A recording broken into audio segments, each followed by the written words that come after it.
Hello, everybody. Welcome to Children of Primus's Frenzy Freestyle Sundays. I'm Fear of Courage. That's Pepperoni. Snook is making noises at my feet, and we're in the middle of just like a onslaught of freezing rain in the middle of a cold Canadian winter, and it's incredibly windy and miserable outside.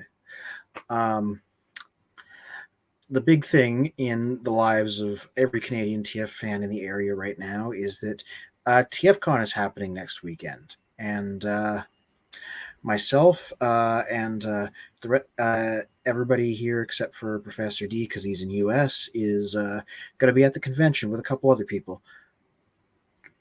We got a couple of tables, and if you're around, you can come by, say hi, hang out. We're going to have a bunch of stuff for sale. Probably going to be milling about Friday too. And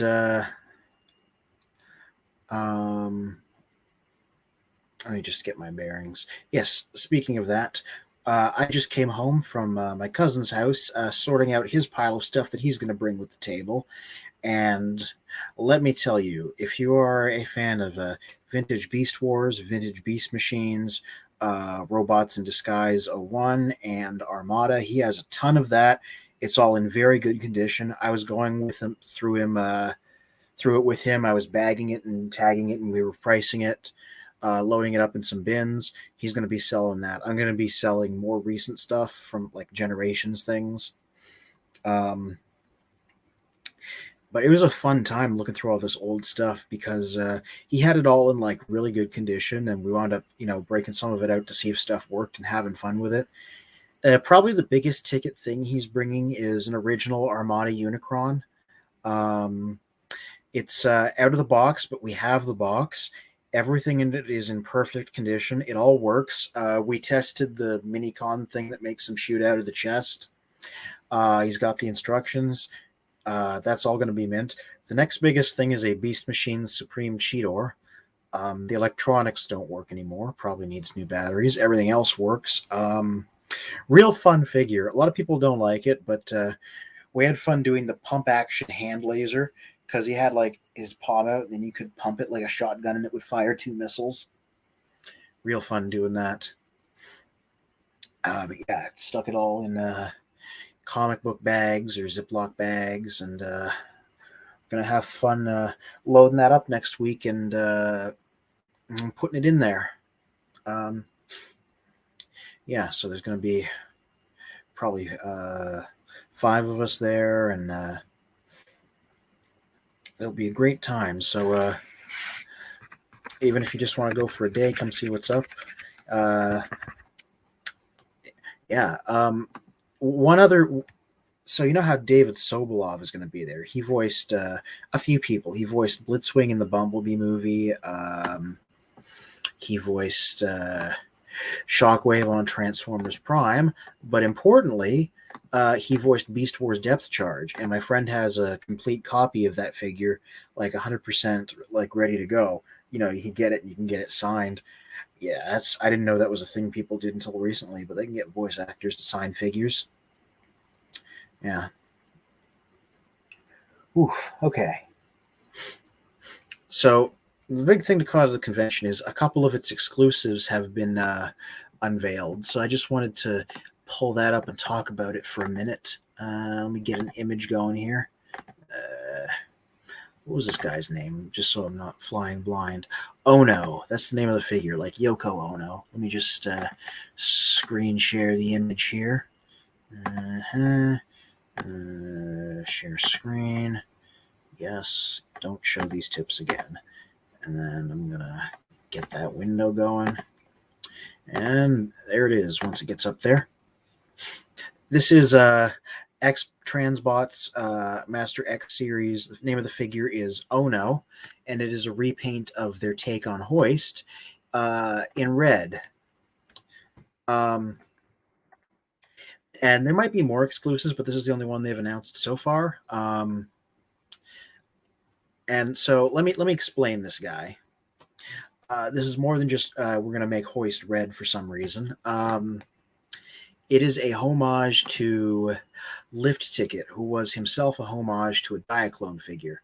So let me pull out the images here. So these are a couple of alternate Diaclone color schemes of Hoist. Never released here. There's a blue one and a red one, and yeah, so the red one with Wrecker on the side was a thing that existed but wasn't imported over. And then in 2015, the Thrilling 30 hoist was repainted and released in this color scheme for BotCon and given an Autobot identity as Lift Ticket. That's the name of the character, Lift Ticket. Strange name, but whatever. And so now X Transbots is doing a masterpiece version of him, basically. Never handled this mold, so I can't comment on its quality. But if you're a masterpiece collector and you like Diaclone randos, it seems like a fun guy. The write up claims he has a ton of accessories, and I see like at least one alternate head there. So this will be interesting.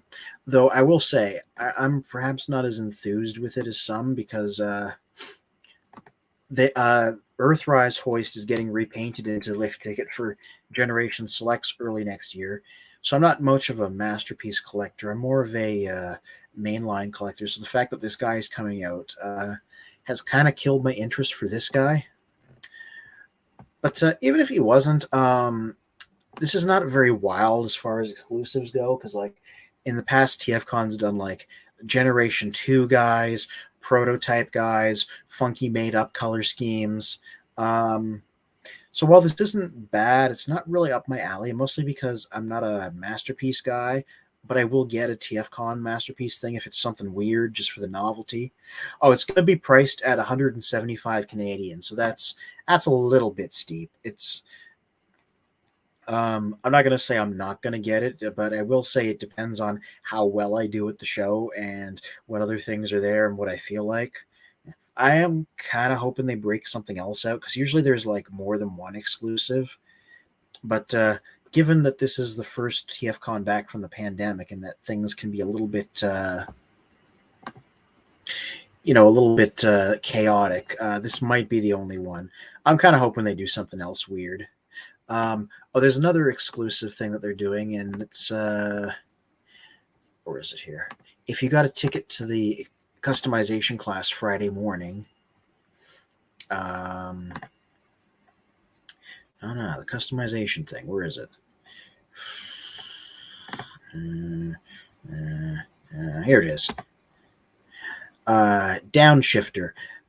So the whole point is they have a bunch of spare Netflix wheeljacks that they got, and you're going to be able to learn how to paint your figure up into this guy who is, oops, not him. This guy who is a custom based on Transformers Cybertron Downshift, who will show off in a second. Here's his other mode. Let me pop him up here.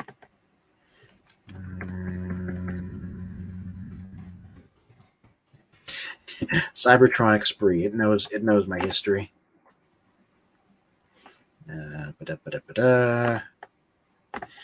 he is. Downshift already looked kind of like Wheeljack. Like his head was designed like that on purpose. So this is not a random choice. It makes sense. So yeah, these are already sold out though, like the customization class tickets. So it's more like if you already got a ticket, this is what you're making.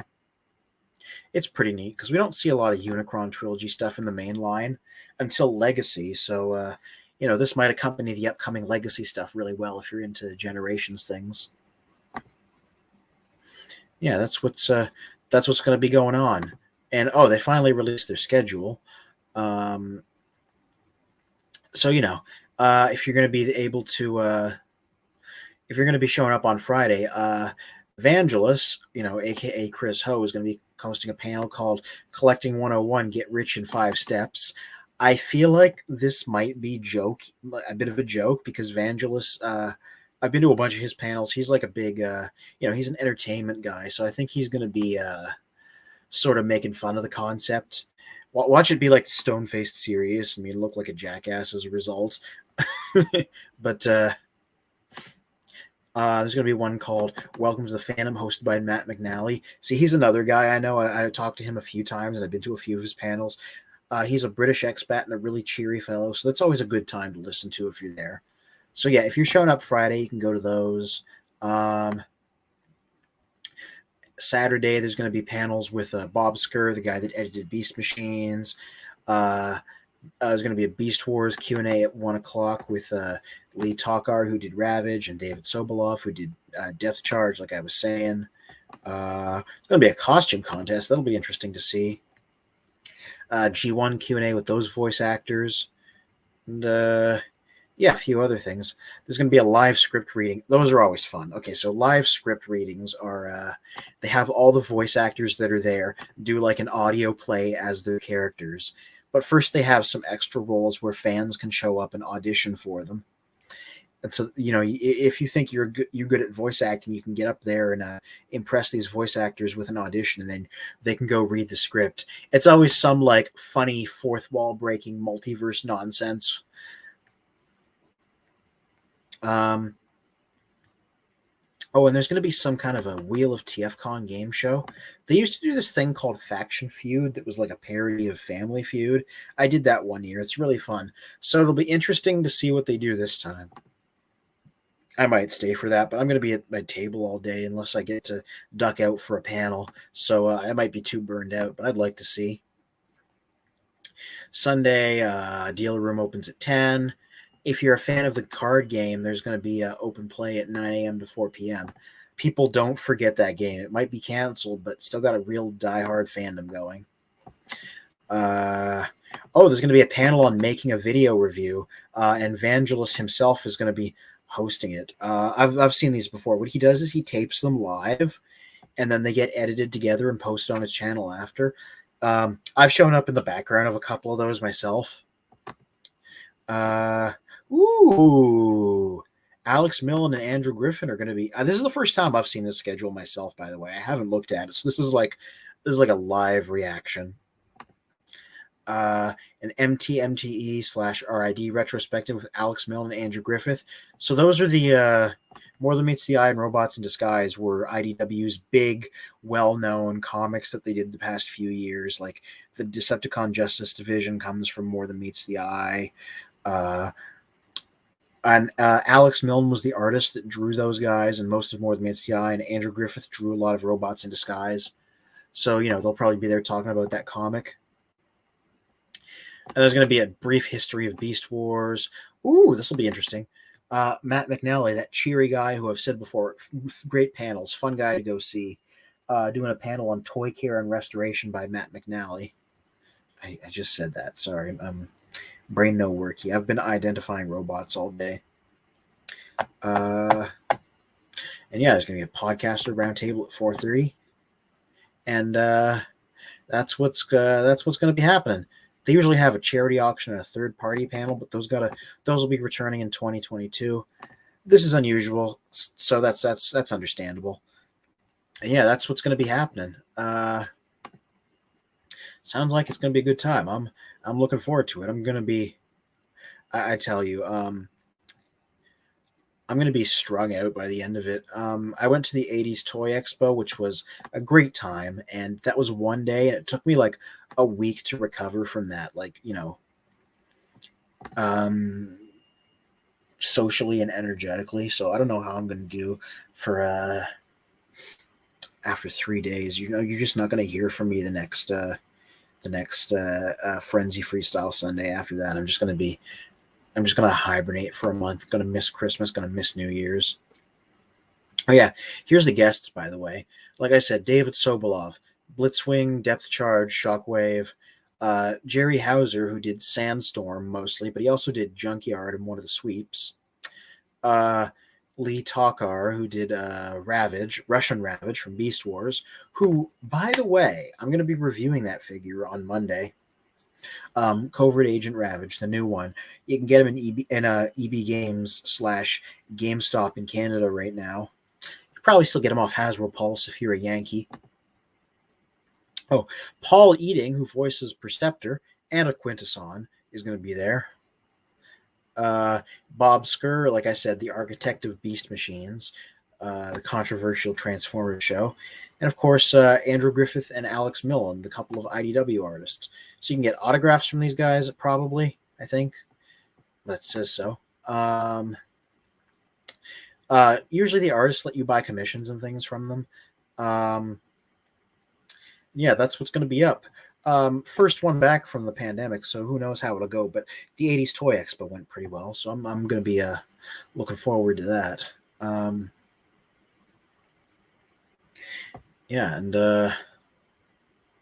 that's what's going to be happening, and I'm just buzzing with anticipation for that. Like that's my whole week has been leading up to that because I've been like, I got. Oh, I made some things knock over. I got 2 totes of stuff back there to sell. Mostly mainline stuff, all pretty reasonably priced. Like, if you want some deals, come to my table. I'm in it for love of the game. My cousin there's going to be selling his stuff. Friend of mine named Andrew Chow is going to be at the other table. He's got like everything. Once again, it's mostly recent. He's got Machine Robos, Generations toys. He's also got a Unicron, but it's the Amazon exclusive one. If you want to buy and sell, like that's the place to do it, man. If there's been some like generation stuff that you haven't been able to find in stores or some Studio Series stuff, it'll probably be there. It's usually reasonably priced.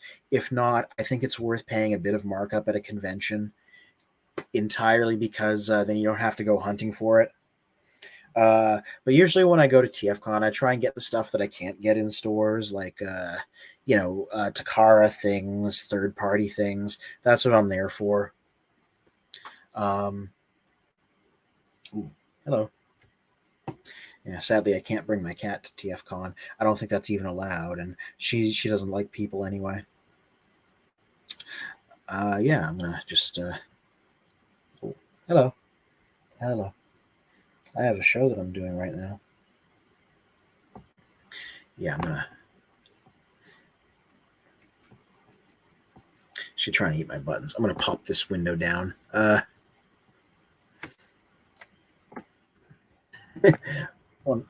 Pepperoni. Hold on. I'm just gonna stop my screen. There we go. Yeah, but yeah, looking forward to buying and selling and going back after a couple of years. This is something I looked forward to every summer. In fact, I'll tell you a story about my first TFCon. This would have been like, I don't know, 2011, I want to say.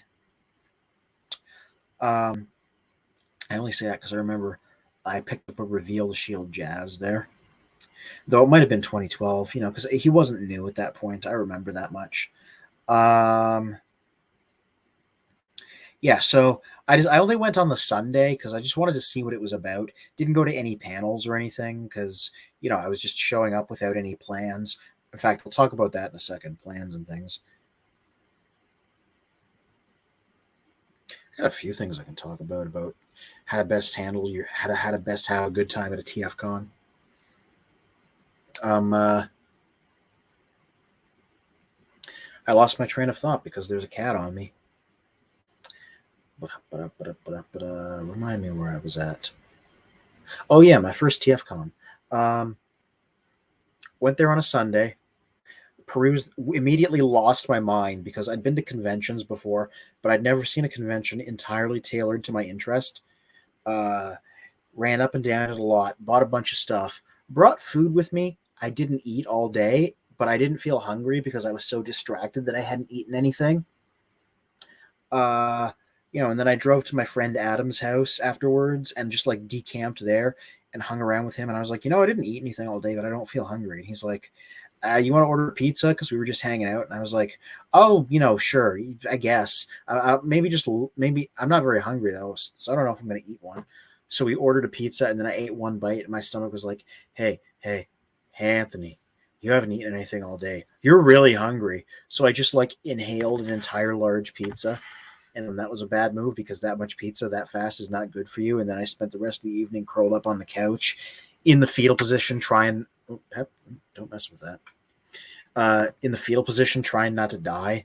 I mean, even that couldn't put a damper on the day. So, who can say if that was good or bad? Yeah.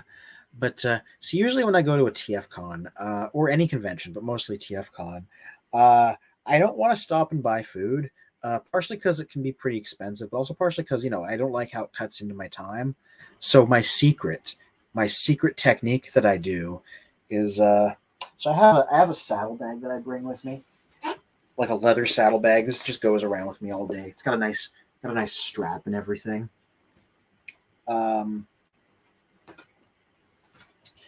Yeah. And what I do is I take a bunch of vegetables like carrots, peppers, mushrooms, cherry tomatoes, whatever I can get my hands on. No, you can't eat my buttons. Go on my shoulder. Yeah, and I slice them up and I put them in a bunch of Ziploc bags and I fill my bag up with those. And as the day progresses, I'll just gradually snack on those. And it's always enough to keep me from being hungry. And it just keeps me on my feet all day without having to break for lunch or buy food. And it's always vegetables because if I just ate like chips or snacks or whatever, I would just feel like garbage by like the halfway point through the day. So, I hate to sound like somebody's parent, but like, veggies are good for you. So yeah, Ziploc bags full of veggies, just cram them in your mouth at random intervals and you're good for the whole day. Yeah, that's what I did at the 80s Toy Expo again. Though, you got to go outside to eat because of the pandemic rules, which, by the way, they are just the best at handling. We keep the masks on. They have capacity limits to each room, and the tables are all a specific distance apart. They were just like great at handling that, and I expect it'll be the same this show. Yeah, you got to be masked and vaxxed to go in. Yeah, it's real nice. These guys are doing a real good job of getting things up and running. There was another convention. They did another convention a couple weekends ago. I didn't go because I was too busy preparing for this, but I genuinely hope it went well for them. Yeah. Yeah. The other thing, it's really easy, especially at TFCON, where the dealer's room is laser guided to my interests. It's really easy to not go to any panels and just buy and sell. And if you're into that, that's fine. And I've had fun doing that, but I always try and go out of my way to go to a few panels because they're interesting and you learn things, and the weirder ones are always fun, and you get to engage in activities. So I highly recommend looking at the schedule in advance, figuring out like 3-4 things you might want to go to, setting aside some time to make it there that day. I don't know how it's laid out this time. Let me check the schedule again really briefly off camera. It's fine. But yeah, there's really just like one Encore Canada panel room. So I guess they moved the panels to a different room. But yeah, they all just happen in one room, so you don't have to go looking for them. You could even just camp out in it if you want. Yeah, I recommend doing that. I'm not a big autograph guy, but I also recommend getting a few autographs. I've gotten James Roberts to sign my copy of Last Stand of the Wreckers, and I told him to never stop, ever. So if you're one of those people that don't like something that happened in More Than Meets the Eye or Lost Light, I guess you can blame me. It was me all along. And yeah, I've gotten a couple of... I should bring my Beast Wars DVD sets and see if I can get them to sign them, because I've gotten a few voice actors to sign it, and I wouldn't mind filling that up. But yeah, honestly, I'm mostly just there for figures. I tell you, I'm there mostly for Transformers, and they enforce like strict, like it has to be this percentage of Transformers stuff at the table. But one of my pleasures at the last couple of conventions has been finding a 90s Power of the Force 2 Star Wars figures, because there's always bins of them. They're always like $5, and they're dirt cheap, and they're really fun. And these were the ones I had as a kid, so I like grabbing them here and there. And, I'll pick them up and stuff as I go. Yeah. Wonder how Nick's going to do with his prices, because he's never been to a TFCon before. Nick's my cousin, by the way. Which once again, come check out his stuff. He's got some great stuff. Robots in Disguise, Optimus and Megatron, the ones that combine into a Mega Prime. He's got them, and they're in perfect condition. The rubber in their tires has not split, and that's the thing that happens. He has a Beast Wars Grimlock that's supposed to suffer from gold plastic syndrome. And it does not. I don't know how he managed that, but it doesn't. I cannot plug my cousin's stuff enough. Like, come get some. I might buy a few things off him. He's got a full Robots in Disguise Ruination set, which is the G1 Bruticus molds, but in cool colors. So if you want a nice copy of the G1 Bruticus molds, he's got those. Yeah, just go get it because damn. And yeah, come see my stuff too. I'm going to be selling some Siege figures, some Transformers Prime figures, some Titans Return figures, a couple third-party things. I got a Masterpiece Sideswipe up in there. Mwah. Pepperoni's being a rascal. Though I am glad to have a co-host this whole time. Pepperoni might want to spin around a little bit. There we go. Yeah, I'm just looking forward to this. By the way, if you want to sell figures, I mean, firstly, I recommend our website, the Children of Primus, which we're going to have a presence there helping sign people up if you want to join. Because we're a good place to sell your figures because we have classified ads.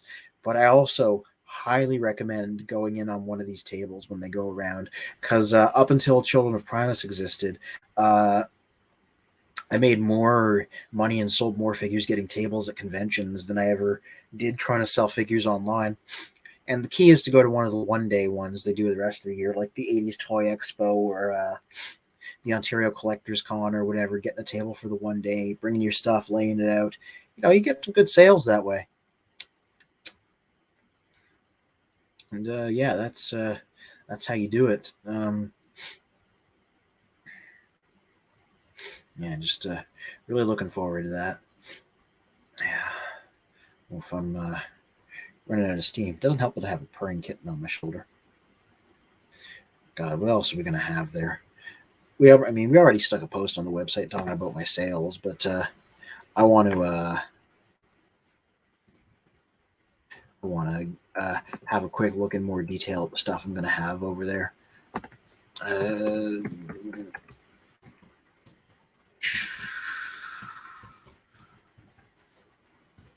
Bleh.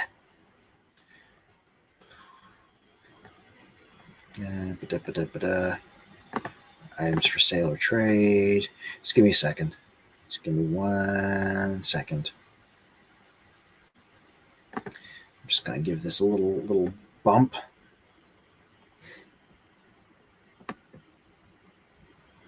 Oh, I need to log in before I can bump it. That's okay. Yeah, so I got some Beast Machines, some Robots in Disguise 2001, some Armada. I got a Megatron with Leader 1. Robot Masters, some Beast Wars 10th Anniversary. I got a Masterpiece. I got a Reveltech. I got some Dark of the Moon. I got some Thrilling 30. I got Titans Return. I got Power of the Primes. I got some Studio Series. I got some Siege, Netflix Kingdom. Yeah. Not a lot, because I got cleaned out during the 80s Toy Expo, but like a fair amount. Nick's got more, though. He's going to just kill it. Yeah, no, that is straight up what's happening. You ever had purring cat on you? Like, it's how it goes.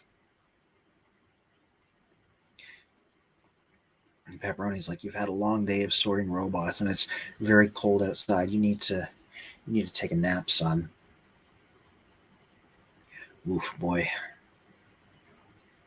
Yeah, now that I look at my sales thread, you might see me grabbing some more things off of my shelves to sell, I swear. Oof, yeah. I might change my mind in the coming weeks and add some more things to my totes. People say Transformers is addicting. Selling Transformers is addicting because once you realize you can go and, just flip things for cash, you start like looking at your collection a different way. Not as what are these things that I like, but what can I make cash on? What can I exchange? What can I flip for money? Yeah, I might just you might just see me posting up a few more things.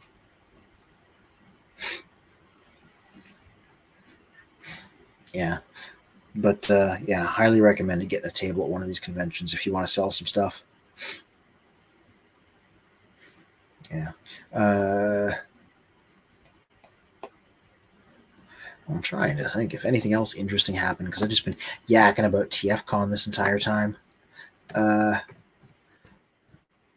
By the way, Armada as a piece of media, not great, but man, those figures. Me and Nick were taking out his Armada Unicron, getting it all put together, and we were like having fun.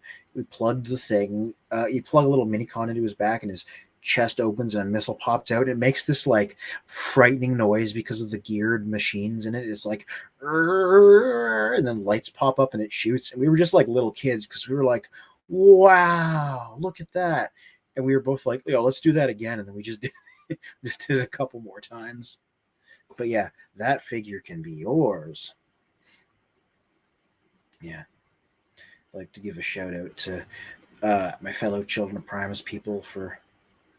Yeah, no kidding. Pepperoni needs to get internet famous. That's what Professor D is saying. Do you need a channel for your cat? It'll get way more subscribers. No kidding. And she's really photogenic too. I'm surprised. My partner Jess hasn't yet done like an Instagram dedicated to the cat. So spin her around so she can say hi to the wonderful people out there on the internet. Yeah, just make her the fifth member of the show and just stick an extra camera on her every broadcast. Which, not to make this about my cat, but like, yeah, she's really shy around people, so more people get to see her online than in person. Should have. I wish she could come to us at the table because that's like a great way to draw people in. You know what I still need to get for the convention? Some IKEA shelves. My friend Andrew is bringing a couple of IKEA tables so that we don't just but so that we can like set them up and add an extra layer to each table. Which helps, but it's not a perfect system. We might still want to like get a couple of shelves. I've checked all my sources. None of my family or friends have any. I might just go out and buy some during the week. I got no idea what those cost. I hope it's not a lot of money. I'm just talking like the plastic ones you build. If anybody out there can hook a brother up, please do. Yeah.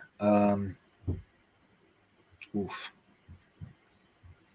Yeah, but tell you the other thing, I'm gonna be getting up at the crack of dawn Saturday morning because well, you can set up on Friday, and I'll probably go there and get the shelves and tables set up. But like, I gotta lay my figures out till Saturday, so I gotta be there at like 7 because the deal room opens at 9.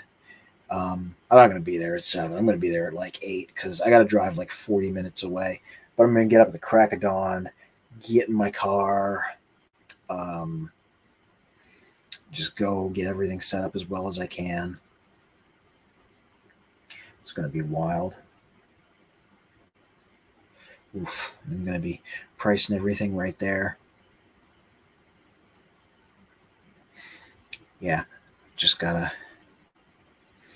I can't wait, but I'm also feeling very tired in advance at all the things I feel like I still have to do, even though I'm mostly prepared. All my robots are out in the tote and they're bagged and they're tagged and stuff. It's busy, but it's worth it. It's worth it. Yeah, I can't wait till it comes back to being a summer event.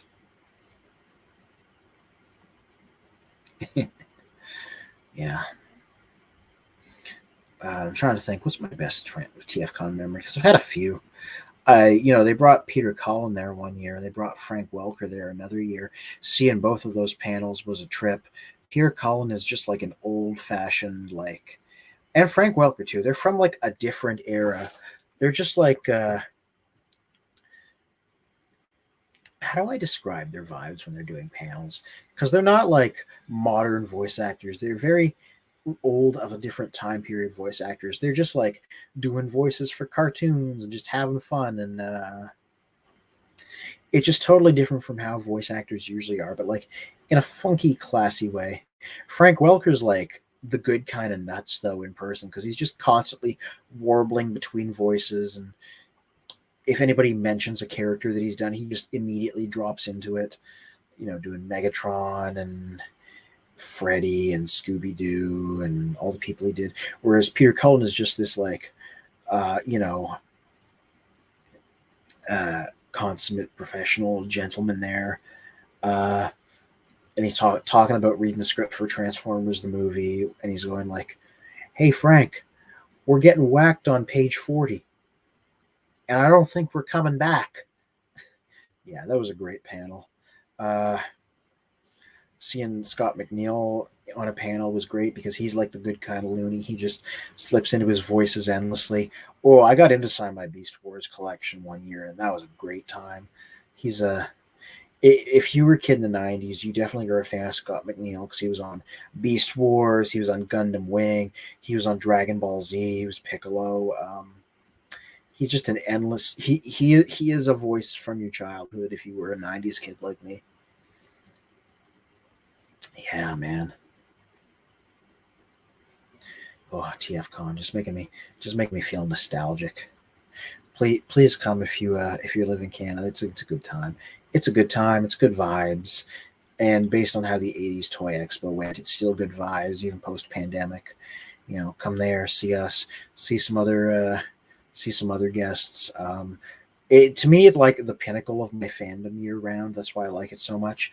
You know, I said this. I've said this previous shows, but usually some of the stores that show there, like ages 3 and up, or the Chosen Prime or whatever, they'll set up these big glass display cases that are technically of products they're selling, but really they're just like the expensive figures there for you to look at. So like, you know, those big giant third party things, the big giant masterpiece things, the big giant Diaclone things that you can never afford, don't have space for, and are never going to own. Come look at them behind some glass, exactly like you would in either a museum or a zoo. That's actually a good point of admission for me. Um, I have fun doing that. Like, yeah, it's wonderful. Um, I'm just getting like rose tinted and misty eyed thinking about it. The TFCon. This is just descending into lunacy. Yeah. It's freezing rain outside. I almost got into a car accident one year on the way to TFCon because it was freezing rain. Wound up in a ditch. Everything turned out okay though. But you know, drive safely. It's not worth landing in a ditch for a toy convention. Things were okay for me though. I was a dumbass for not having my winter tires on. Always put your winter tires on your car. I know that now. I was much younger and much less smart because I've been going to these things for years, man. I've been for well over for like a decade.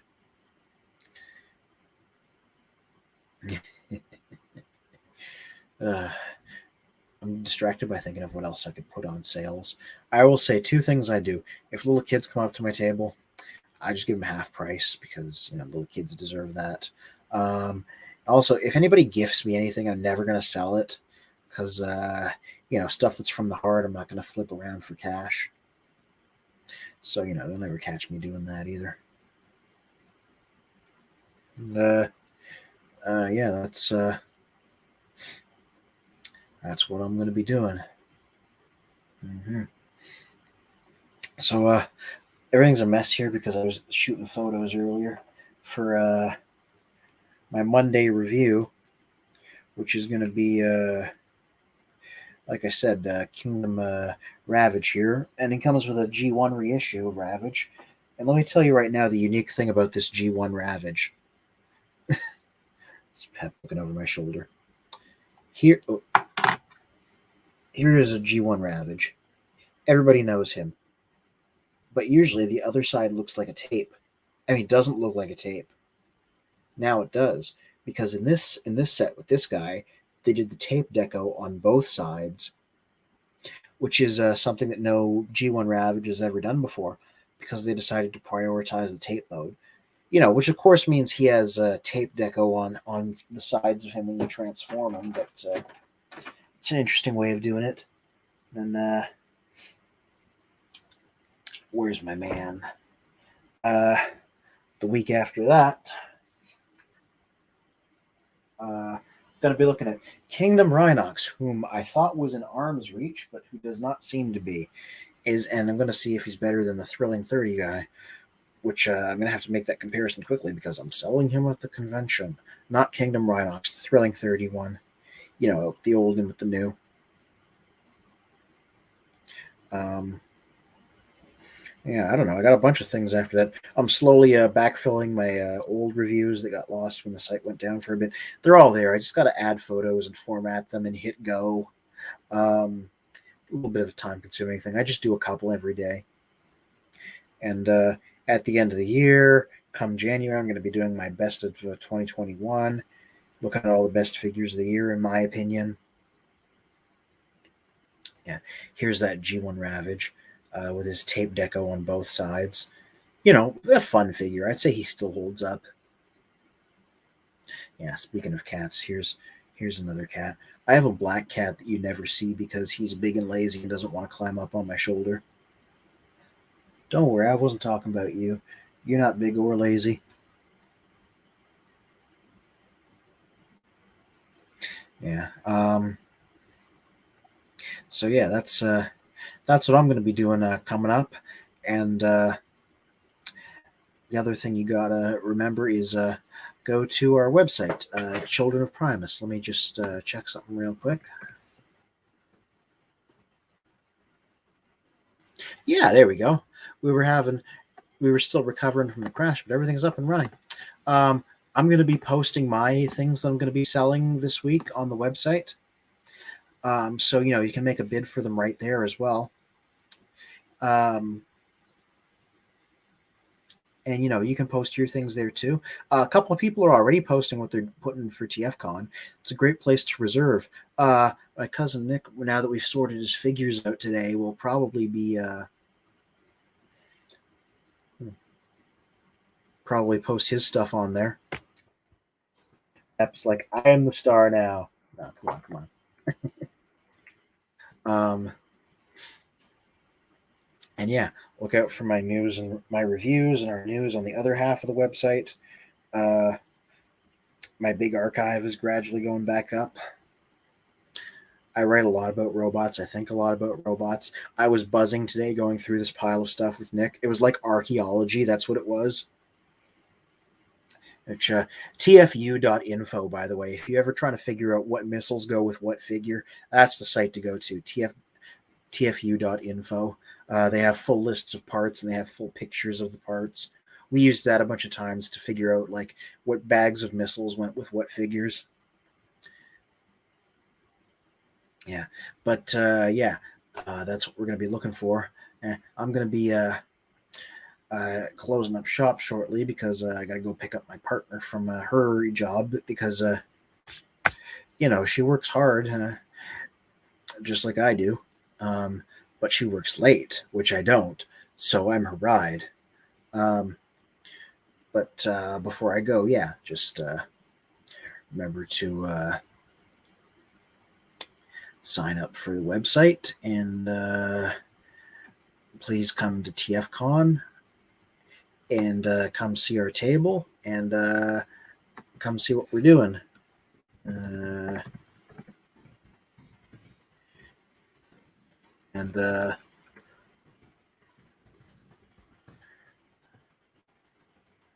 yeah, so I'm going to need to be salting my driveway too because of this harsh Canadian. Oh, what are my cat training tips? You know, are cats ever a threat to your Transformers? Pepperoni is good with them because she'll climb on my shelves, but she will gingerly step around my figures. Like she's really good at not knocking them over. Like it's impressive. We don't really train our cats. She kind of does whatever. But I have like unintentionally I have unintentionally trained her to climb on my shoulder. By rubbing her sides, and she'll climb up here just through habit. And our older cat, we've taught him to like accept treats. But yeah, no. Surprisingly, I can't speak for dogs, but these cats not a threat to our Transformers. They don't bite them. They don't step on them. They just gingerly get around them. She's very very respectful of my collection. Oh, didn't mean to startle you, Pep. Yeah, but yeah, I'm gonna have to call it a night. Go get my partner. Continue getting ready for TFCon.